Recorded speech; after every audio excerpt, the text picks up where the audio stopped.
Alright, welcome to Pot Talk. This is where we get to talk about potting plants and all kinds of neat stuff.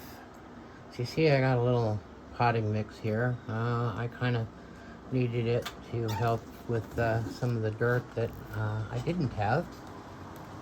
Now as you see here, I'm shutting down the tents. It is 4:20. It is Easter Sunday, 2025. Alright, so it looks like we've got lots of dirt in here, so it looks like I've got some cleaning to do. I've also shut down the other two small tents, so everything electrical in the house is now being turned over to our wonderful sun. Now, somebody was asking me, when you're experimenting with stuff, what is your base plant? Well, my base plant right now is just basically, it's grass. All right, I just put it in dirt, and if it grows real good, then we know we got some good dirt. In the meantime, I do have, we have some watermelon, and that over there is, I know what it is. I've been saying it, golden seal, I believe. That's the tall, thin one. And the other one over here, to the left is belladonna, and then on the other side we have some watermelon and some catnip. So it's all pretty cool. It's going to be a lovely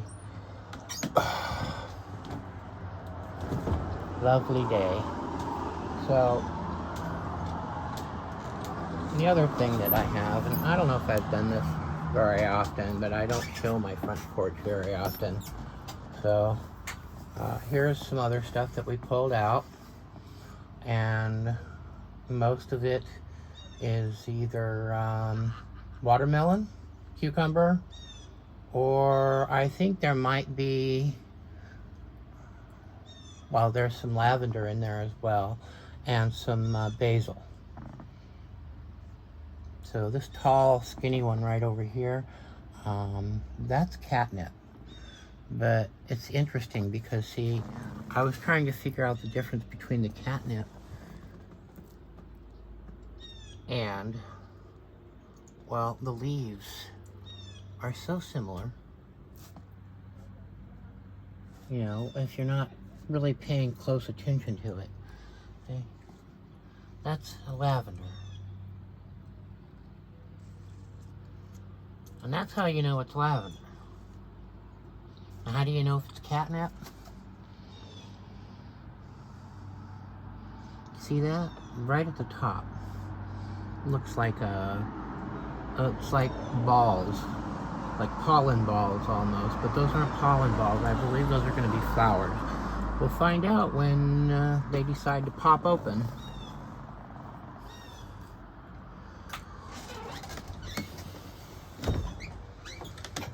Yeah, there's my control. It's easy, doesn't cost anything. You just go out in your front yard and put some in some dirt, and that's your test subject. And then you move that on to, hopefully, that'll translate over to the plants. Again, I do use a lot of soda bottles. The Coke bottles I use, it's actually, I don't know, it seems heavier, so, maybe it's bigger, I don't know. They're both 2-liter bottles, which technically means they're exactly the same size. But when I flip this thing over and put it into the yogurt container and poke some holes in it, we have a nice little watering system that works as well. So we've got the water draining through and then back up. It's kind of cool, actually. One of the reasons why I like using one of the reasons why I do like using the soda bottles. So,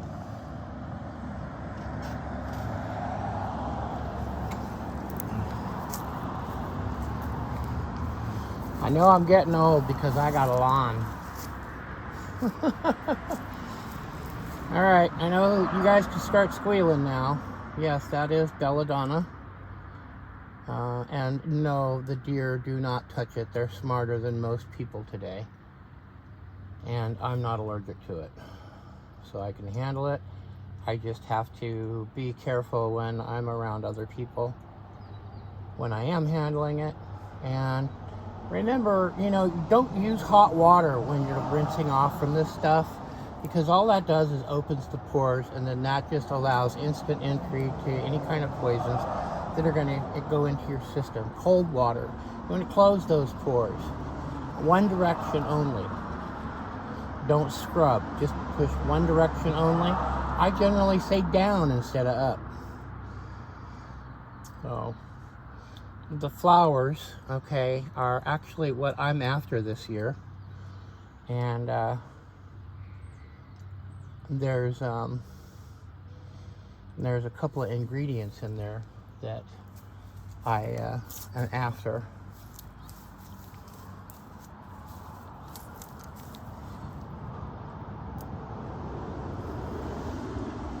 And sometimes we get some stuff that just seems to want to come up. I'm wondering if that is almost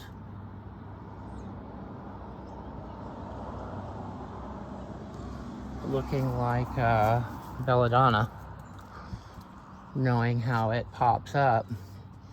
Now here, and these are just single seeds, couple of seeds here, couple of seeds there. So basically, this is just some topsoil mixed in with some peat moss.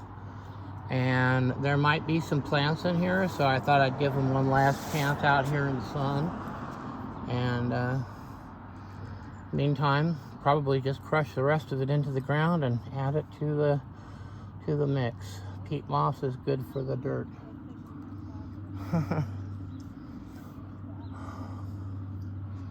Looks like we've gotten about 2 inches of water, and it's warming up. Next door neighbors were doing a lot of yard work today, and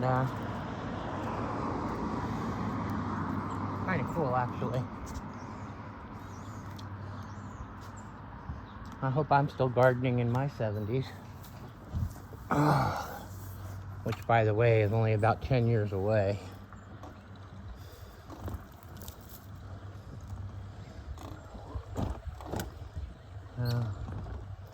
And then you can see some barrels back there. I'm going to start this year by planting belladonna, kind of as a block. And it's not going to keep the deer from coming around the front. I mean, deer are definitely smarter than most people, like I said.